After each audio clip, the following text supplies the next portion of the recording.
ನಮಸ್ಕಾರ ವಿದ್ಯಾರ್ಥಿಗಳೇ. ನಾವು ನೋಡ್ಬೋದು ಇವತ್ತಿನ ವಿಡಿಯೋದಲ್ಲಿ ಸಮಾಜ ವಿಜ್ಞಾನ ಪ್ರಶ್ನೆಯನ್ನು ಹೇಳ್ತಾ ಹೋಗ್ತೀನಿ. ಅಂದರೆ ಉತ್ತರ ಮತ್ತು ವಿವರಣೆಗಳು ಕೂಡ ಅಲ್ಲಿ ಹೇಳ್ತಾ ಹೋಗ್ತೀನಿ.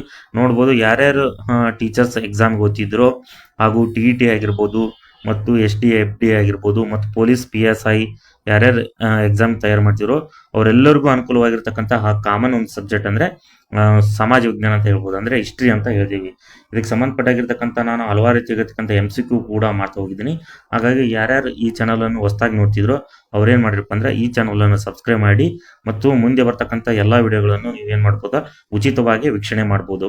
ಹಾಗಾಗಿ ನೋಡೋಣ ಇಲ್ಲಿ ಪ್ರಶ್ನೆ, ನಾವು 17ನೇ ಪ್ರಶ್ನೆ ನೋಡೋಣ ಇಲ್ಲಿ ಇವತ್ತಿನ ವಿಡಿಯೋದಲ್ಲಿ. ಲೇಪಾಕ್ಷಿ ದೇವಾಲಯದ ಸುಂದರ ವರ್ಣಚಿತ್ರಗಳನ್ನು ಹೀಗೆಂದು ವರ್ಣಿಸಿದ್ದಾರೆ. ಇಲ್ಲಿ ಆಪ್ಷನ್ ಎ ಶೈವರ ಅಜಂತ ಇದೆ, ಆಪ್ಷನ್ ಬಿ ಆಂಧ್ರದ ಅಜಂತ, ಆಪ್ಷನ್ ಸಿ ವೈಷ್ಣವರ ಅಜಂತ, ಆಪ್ಷನ್ ಡಿ ಕರ್ನಾಟಕದ ಅಜಂತ ಅಂತ ಇದೆ.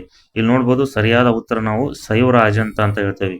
ಲೇಪಾಕ್ಷಿ ದೇವಾಲಯದ ಸುಂದರ ವರ್ಣಚಿತ್ರಗಳನ್ನು ಶೈವರ ಅಜಂತ ಅಂತ ಕರಿತೇವೆ.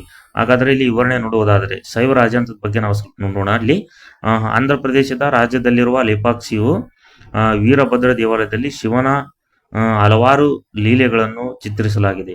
ಇವು ವಿಜಯನಗರ ಕಾಲದ ಚಿತ್ರಕಲೆಯ ಸುಂದರವಾಗಿರ್ತಕ್ಕಂತಹ ಸೃಷ್ಟಿಗಳು ಮತ್ತು ಲೇಪಾಕ್ಷಿಯನ್ನು ಶೈವರ ಅಜಂತವೆಂದು ಕರೆಯಲಾಗಿದೆ. ಇಲ್ಲಿ ಎಲ್ಲ ಇದಪ್ಪ ಅಂದ್ರೆ ಇದು ಆಂಧ್ರ ಪ್ರದೇಶದ ರಾಜ್ಯದಲ್ಲಿರುವ ಲೇಪಾಕ್ಷಿ, ಅಂದ್ರೆ ಲೇಪಾಕ್ಷಿ ದೇವಾಲಯ ಇರೋದು ಆಂಧ್ರ ಪ್ರದೇಶ ಅಂತ ನಾವು ಹೇಳ್ಬೋದು. ಹಾಗಾಗಿ ನೋಡೋಣ, ಈಗ 18ನೇ ಪ್ರಶ್ನೆ ನೋಡೋಣ. ಈ ಕೆಳಗಿನ ಹೇಳಿಕೆಗಳನ್ನ ಯಾವುದು ಸರಿ?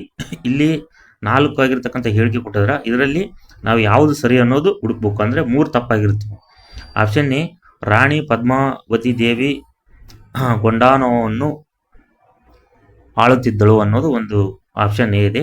ಇಲ್ಲಿ ಆಪ್ಷನ್ ಬಿ 1ನೇ ಪಾಣಿಪತ್ ಯುದ್ಧದಲ್ಲಿ ಖೈರಾಮ್ ಖಾನ್ ಅಕ್ಬರ್ನನ್ನು ಸೋಲಿಸಿದನು. ಆಪ್ಷನ್ ಸಿ ದಿನ್ ಇ ಇಲಾಹಿಯು ಗುರಿಯನ್ನು ಹಿಂದೂ ಮುಸ್ಲಿಮ್ಸರ ಐಕ್ಯತೆಯಾಗಿತ್ತು. ಇಲ್ಲಿ 4ನೇದು ಹಲ್ದಿಘಾಟ್ ಯುದ್ಧವು ಪೃಥ್ವಿರಾಜ್ ಮತ್ತು ಮೊಘಲರ ಮಧ್ಯೆ ನಡೆಯಿತು. ನೋಡ್ಬೋದು ಇಲ್ಲಿ ಇದಕ್ಕೆ ಸರಿಯಾದ ಉತ್ತರ ಯಾವ್ದಪ್ಪ ಅಂದ್ರೆ ಸಿ ಅಂತ ಹೇಳ್ತೇವೆ. ಯಾಕಂದ್ರೆ ದಿನ್ ಇ ಇಲಾಹಿಯು ಗುರಿಯು ಹಿಂದೂ ಮತ್ತು ಮುಸ್ಲಿಮ್ಸರ ಐಕ್ಯತೆಯಾಗಿತ್ತು. ಹಾಗಾಗಿ ಇಲ್ಲಿ ಆಪ್ಷನ್ ಸಿ ಸರಿಯಾಗಿರ್ತಕ್ಕಂಥ ಉತ್ತರ. ಹಾಗಾಗಿ ಸಿ ಅಂತ ಹಾಕ್ಬೇಕು ನಾವು. ಇಲ್ಲಿ ವಿವರಣೆ ನೋಡೋದಾದರೆ ಮೊಘಲರ ಅರಸರ ಆಗಿರ್ತಕ್ಕಂಥ ಅಕ್ಬರ್ನು 1582ರಲ್ಲಿ ದಿನ್ ಇಲ್ ಇಲಾಹಿ ಎಂಬ ಪಂಥವನ್ನು ಸ್ಥಾಪಿಸಿದನು. ಅಕ್ಬರ್ನ ಈ ಪಂಥದ ಸ್ಥಾಪನೆಯ ಉದ್ದೇಶ ಇಡೀ ದೇಶಕ್ಕೆ ಎಲ್ಲಾ ಧರ್ಮಗಳ ಸಾರವನ್ನೊಳಗೊಂಡ ಏಕೈಕ ಧರ್ಮವಾಗಿರಬೇಕೆಂಬುದು. ದೀನ್ ಇಲಾಹಿ ಪಂಥಕ್ಕೆ ಕೆಲವೇ ಸಾವಿರ ಜನರು ಸದಸ್ಯತ್ವ ಪಡೆದಿದ್ದರು. ಹಿಂದೂಗಳ ಪೈಕಿ ರಾಜ ಬೀರ್ಬಲನು ಮಾತ್ರ ಈ ವ್ಯವಸ್ಥೆಯ ಸದಸ್ಯನಾಗಿದ್ದನು ಮತ್ತು ರಾಜ್ ಭಗವಾನ್ ದಾಸ್ ಆಗಿರ್ಬೋದು ಮತ್ತು ರಾಜ್ ಮಾನ್ ಸಿಂಗರು ಸಹ ಈ ಪಂಥಕ್ಕೆ ಸೇರಲು ನಿರಾಕರಿಸಿದರು. ಹೆಚ್ಚು ಅನುಯಾಯಿಗಳನ್ನು ಹೊಂದಿಲ್ಲದ ಈ ಪಂಥವು ಅಕ್ಬರ್ನ ಸಾವಿನ ನಂತರ ಏನಾಗ್ತಿದ್ದು ನಶಿಸಿ ಹೋಯಿತು ಅಂತ, ಅಂದ್ರೆ ಬಂದಾಯ್ತು ಅಂತ ಹೇಳ್ಬೋದು. ಆದರೆ ನಾವು ನೋಡೋಣ 19ನೇ ಪ್ರಶ್ನೆಗೆ ನಾವು ಇಲ್ಲಿ ನೋಡೋದಾದ್ರೆ ಈ ಕೆಳಗಿನ ಹೇಳಿಕೆಗಳಲ್ಲಿ ಯಾವುದನ್ನು ಬುಲಂದ ದರ್ವಾಜದಲ್ಲಿ ಕೆತ್ತಲಾಗಿದೆ ಅನ್ನೋದು ಇಲ್ಲಿದೆ. ಆಪ್ಷನ್ ಎ ಜಗತ್ತು ಒಂದೇ ಸೇತುವೆ ಅದನ್ನು ದಾಟು ಅಂತಿದೆ. ಬಿ ಜಗತ್ತು ಒಂದು ದರ್ಪಣ ಅದನ್ನು ನೋಡು. ಆಪ್ಷನ್ ಸಿ ಜಗತ್ತು ಒಂದು ಕನಸು ಅದನ್ನು ಅನುಭವಿಸು. ಆಪ್ಷನ್ ಡಿ ಜಗತ್ತು ಒಂದು ಗುಳ್ಳೆ ಯಾವುದನ್ನು ನಿನ್ನದು ಎನ್ನಬೇಡ. ವಿವರಣೆ, ಇಲ್ಲಿ ಉತ್ತರ ಯಾವುದು ಎ ಆಗಿರ್ತದೆ ನೋಡಿ. ಇಲ್ಲಿ ಅಂದ್ರೆ ಬುಲಂದ ದರ್ವಾಜದಲ್ಲಿ ಏನು ಕೆತ್ತಲಾಗಿದೆಪ್ಪ ಅಂದ್ರೆ ಅಲ್ಲಿ ಜಗತ್ತು ಒಂದು ಸೇತುವೆ ಅದನ್ನು ದಾಟು ಎಂಬುದು ಒಂದು ಅಲ್ಲಿ ವಾಕ್ಯವನ್ನು ಬರ್ದಾರ. ಹಾಗಾಗಿ ಇಲ್ಲಿ ಆಪ್ಷನ್ ಎ ಆಗಿರ್ತಕ್ಕಂಥ ಸರಿಯಾದ ಉತ್ತರ ಆಗುತ್ತದೆ. ನೋಡ್ಬೋದು ವಿವರಣೆ, ಮೊಘಲ್ ಚಕ್ರವರ್ತಿ ಅಕ್ಬರ್ನು ಆಗ್ರಾದಿಂದ ಪಶ್ಚಿಮದಲ್ಲಿ 26 ಮೈಲಿ ದೂರದಲ್ಲಿರುವ ಸಕ್ರಿಯ ಪರ್ವತ ಪಂಕ್ತಿಯ ಮೇಲೆ ಅವನು ಏನ್ ಮಾಡಿದಪ್ಪ ಅಂದ್ರೆ ಕಟ್ಟಿಸಿದ. ಆ ರಾಜಧಾನಿ ನಗರ ಈ ನಗರಕ್ಕೆ 1572ರಲ್ಲಿ ಅಕ್ಬರ್ನು ಗುಜರಾತ್ ಅನ್ನು ಜಯಿಸಿದ. ಆನಂತರ ಫತೇಪುರ್ನಲ್ಲಿ ವಿಜಯನಗರ ಎಂದು ನಾಮಕರಣ ಮಾಡಲಾಯಿತು. ಈ ಒಂದು ಆಕರ್ಷಕ ಆಗಿರ್ತಕ್ಕಂಥ ಮಹಾದ್ವಾರವು ಕೆಂಪು ಮರಳು ಕಲ್ಲಿನಿಂದ ನಿರ್ಮಿತವಾಗಿದೆ ಎಂದು ಹೇಳಲಾಗಿದೆ. ನೆಕ್ಸ್ಟ್ ಬರ್ತಕ್ಕಂಥದ್ದು 20ನೇ ನಾವು ಪ್ರಶ್ನೆ ನೋಡುವುದಾದ್ರೆ ಈ ಕೆಳಗಿನ ಯಾವ ಒಂದು ಅವಧಿಯಲ್ಲಿ ಏನಪ್ಪಾ ಅಂದ್ರ ಗಜ್ನಿ ಮಹಮ್ಮದನು ಭಾರತಕ್ಕೆ ಅನೇಕ ದಂಡಯಾತ್ರೆಗಳನ್ನು ಕೈಗೊಂಡನು. ಎಷ್ಟನೇ ಆಗಿರ್ತಕ್ಕಂಥ ಕಾಲಾವಧಿ ಅನ್ನೋದಾದ್ರೆ ಇಲ್ಲಿ 1000ದಿಂದ 1010 ಕ್ರಿಸ್ತಶಕ, ಬಿ 1000ದಿಂದ 1017 ಕ್ರಿಸ್ತಶಕ, ಆಪ್ಷನ್ ಸಿ 1000ದಿಂದ 1027 ಕ್ರಿಸ್ತಶಕ, ಆಪ್ಷನ್ ಡಿ 1000ದಿಂದ 1027 ಕ್ರಿಸ್ತಶಕ. ಇಲ್ಲಿ ಆಪ್ಷನ್ ಡಿ ಆಗಿರ್ತಕ್ಕಂಥ ಸರಿಯಾದ ಉತ್ತರ ಆಗುತ್ತೆ. 1000ದಿಂದ 1027 ಕ್ರಿಸ್ತಶಕ ಆಪ್ಷನ್ ಡಿ ಇದು ಸರಿಯಾದ ಉತ್ತರ. ಇಲ್ಲಿ ಮಹಮ್ಮದ್ ಗಜ್ನಿ ಅಂದ್ರೆ ವಿವರಣೆ ನೋಡೋದಾದ್ರೆ 997 1030 ಈ ಸಬಕ್ತಿನನ ಮಗನಾಗಿ ಕ್ರಿಸ್ತಶಕ 971 ನವೆಂಬರ್ 1ರಿಂದ ಜನಿಸಿದನು. ಮಹಮ್ಮದ್ ಗಜನಿಯು ಕ್ರಿಸ್ತಶಕ 1000ರಿಂದ 1027ವರೆಗೆ ಭಾರತದ ಮೇಲೆ 17 ದಾಳಿಗಳನ್ನು ಕೈಗೊಂಡನು. ಮಹಮ್ಮದ್ನು ಕೈಗೊಂಡ ಕ್ರಿಸ್ತಶಕ 1000ದ ಮೊದಲ ದಾಳಿಯು ಗಡಿ ಪ್ರದೇಶಗಳ ಮೇಲೆ ಕೈಗೊಳ್ಳಲಾಗುತ್ತಿತ್ತು. ಮಹಮ್ಮದ್ ಎರಡನೇ ದಂಡಯಾತ್ರೆಯನ್ನು ಪಂಜಾಬ್ನ ಹಿಂದೂಶಾಹಿ ರಾಜನಾದ ಜೈಪಾನ್ ಮೇಲೆ ಕ್ರಿಸ್ತಶಕ 1001ರಲ್ಲಿ ಕೈಗೊಂಡನು. ಮತ್ತು ನೆಕ್ಸ್ಟ್ ಇನ್ನೊಂದು ಹೇಳಬಾದ್ರೆ ಪಾಯಿಂಟು, ಗಜ್ನಿ ಮಹಮ್ಮದ್ ದಾಳಿಗಳಲ್ಲಿ ಅತ್ಯಂತ ಪ್ರಮುಖವಾದದಂದ್ರೆ 1025ರಿಂದ 26ರಲ್ಲಿ ಎಸಗಿದ ಸೋಮನಾಥ ದೇವಾಲಯದ ಮೇಲಿನ ದಾಳಿ. ಇದು ಅವನ 16ನೇ ದಾಳಿ ಅಂತ ಹೇಳ್ಬೋದು. ಮಹಮ್ಮದ್ನು ತನ್ನ 17ನೇ ಮತ್ತು ಕೊನೆಯ ಭಾರತದ ದಾಳಿಯನ್ನು ಪಂಜಾಬಿನ ಏನಪ್ಪಂದ್ರೆ ಜಟಾರ ವಿರುದ್ಧ ಕೈಗೊಂಡನು. ನೆಕ್ಸ್ಟ್ 21ನೇ ಪ್ರಶ್ನೆ ನಾವು ನೋಡೋಣ.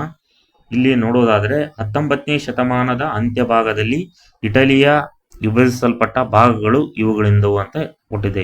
ಇಲ್ಲಿ ಆಪ್ಷನ್ ಎ ವಾರ್ಸೋ ಮತ್ತು ಸ್ಲೋವಾಕಿಯಾ ಅಂತ ಇದೆ. ಆಪ್ಷನ್ ಬಿ ಲೊಂಬಾರ್ಡಿ ಮತ್ತು ಟೆಸೆನ್ಸ್ಕಿ. ಆಪ್ಷನ್ ಸಿ ರೊಮೋನಿಯಾ ಮತ್ತು ಕಾನ್ಸ್ಟೆಂಟ್. ಆಪ್ಷನ್ ಡಿ ಬ್ರೊಮೆನ್ ಮತ್ತು ಮ್ಯಾಡ್ರಿಡ್ ಅಂತ ಇದೆ. ಇಲ್ಲಿ ಸರಿಯಾಗಿರ್ತಕ್ಕಂಥ ಉತ್ತರ ನಾವು ಬಿ ಅಂತ ಹೇಳ್ತೇವೆ. ಯಾಕಂದ್ರೆ 19ನೇ ಶತಮಾನದ ಅಂತ್ಯಭಾಗದಲ್ಲಿ ಇಟಲಿ ವಿಭಜಿಸಲ್ಪಟ್ಟ ಭಾಗಗಳಂದ್ರೆ ಲೊಂಬಾರ್ಡಿಯಾ ಮತ್ತು ಟೆಸ್ಕಿನಿ ಅಂತ ಹೇಳ್ಬೋದು.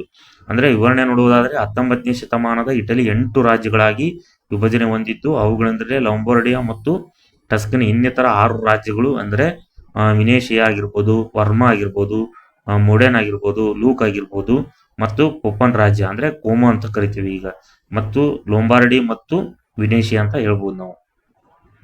ಮತ್ತು 22ನೇ ಪ್ರಶ್ನೆ ನೋಡೋದಾದ್ರೆ, ಅಂಕಲ್ ಟಾಮ್ಸ್ ಕ್ಯಾಬಿನ್ ಎಂಬ ಪುಸ್ತಕವನ್ನು ಈ ಕೆಳಗಿನ ವಿಚಾರಗಳಲ್ಲಿ ಯಾವುದರ ಬಗ್ಗೆ ವಿರೋಧವನ್ನು ವ್ಯಕ್ತಪಡಿಸಿತ್ತು ಅನ್ನೋದಾದ್ರೆ, ಇಲ್ಲಿ ಪ್ರಜಾಪ್ರಭುತ್ವ ಅಂತಿದೆ, ಬಿ ಕಮ್ಯುನಿಸಂ ಅಂತಿದೆ, ಸಿ ಸರ್ವಾಧಿಕಾರಿ ಅಂತಿದೆ, ಡಿ ಗುಲಾಮ್ಗಿರಿ ಅಂತಿದೆ.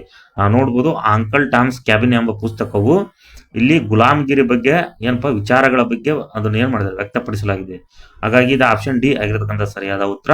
ಇಲ್ಲಿ ನೋಡ್ಬೋದು ವಿವರಣೆ ನೋಡೋದಾದ್ರೆ, ಅಮೆರಿಕದ ಅಂತರ್ಯುದ್ಧಕ್ಕೆ ಕಾರಣವಾದ ಗುಲಾಮ್ಗಿರಿ 1852ರ ಏನಪ್ಪಾ ಅಂದ್ರೆ ಯಾರಿಹೆಟ್ ಬೀಚರ್ ಸ್ಟೋ ಬರೆದ ಅನುಕೂಲ್ ಟಾಮ್ಸ್ ಕ್ಯಾಬಿನೆಟ್ ಎಂಬ ಕಾದಂಬರಿಯನ್ನು ಶ್ರೀ ಸ್ಟೋ ಬರೆಯುತ್ತಾ ಹೋದೆ.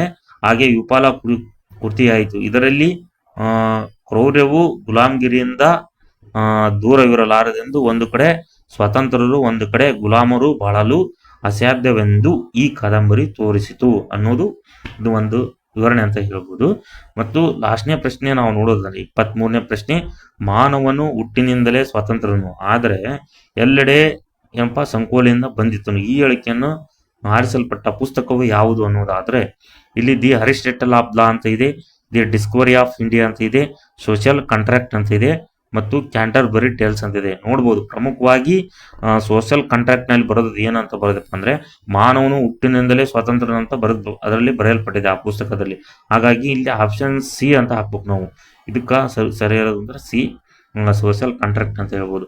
ಹಾಗಾಗಿ ನಾನು ನೋಡ್ಬೋದು ಇವತ್ತಿನ ವಿಡಿಯೋದಲ್ಲಿ ನಾನು 23 ವರೆಗೆ ಹೇಳಿದೆ, 17ರಿಂದ ಎಷ್ಟಪ್ಪ ಅಂದ್ರೆ 23 ಪ್ರಶ್ನೆಗಳನ್ನು ಹೇಳಿದ್ದೀನಿ. ಹಾಗಾಗಿ ನೋಡ್ಬೋದು ಮುಂದಿನ ವಿಡಿಯೋದಲ್ಲಿ ಎಲ್ಲಾ ವಿದ್ಯಾರ್ಥಿಗಳು MCQ ಆಧಾರಿತ ಮತ್ತು ವಿವರಣೆ ಮತ್ತು ಪ್ರಶ್ನೆ ಮತ್ತು ಉತ್ತರಗಳನ್ನು ಹೇಳ್ತಾ ಹೋಗ್ತೀನಿ. ಯಾರ್ಯಾರು ಕಾಂಪಿಟೇಟಿವ್ ಎಕ್ಸಾಮಿಗೆ ಸಂಬಂಧಪಟ್ಟಿರ್ತಕ್ಕಂಥ GK ಕಾಮನ್ ಆಗಿರ್ತಕ್ಕಂಥ ಸಬ್ಜೆಕ್ಟ್ ಆಗಿದೆ. ಹಾಗಾಗಿ ಫಸ್ಟ್ ಏನಪ್ಪ ಅಂದ್ರೆ ಈ ಚಾನಲ್ ಅನ್ನು ಸಬ್ಸ್ಕ್ರೈಬ್ ಮಾಡಿ ಮತ್ತು ನಿಮ್ಮ ಸ್ನೇಹಿತರು ಯಾರ್ಯಾರು ಓದ್ತಿದ್ರೋ ಅವ್ರಿಗೆ ಏನಪ್ಪ ಅಂದ್ರೆ ಶೇರ್ ಮಾಡಿ, ಈ ವಿಡಿಯೋನ ಶೇರ್ ಮಾಡಿ. ಉಚಿತವಾಗಿರ್ತಕ್ಕಂಥ ಮಾಹಿತಿಯನ್ನು ಕೊಡ್ತಾ ಇದ್ದೀನಿ. ಮತ್ತು ಲೈಕ್ ಮಾಡಿ. ನಿಮಗೇನಾದ್ರೂ ಡೌಟ್ ಇದ್ರೆ ಕಾಮೆಂಟ್ ಮೂಲಕ ತಿಳಿಸಿ ಅಂತ ಹೇಳ್ತಾ ನಾನು ಮುಂದಿನ ವಿಡಿಯೋದಲ್ಲಿ ಸಿಗ್ತೀನಿ. ಧನ್ಯವಾದಗಳು.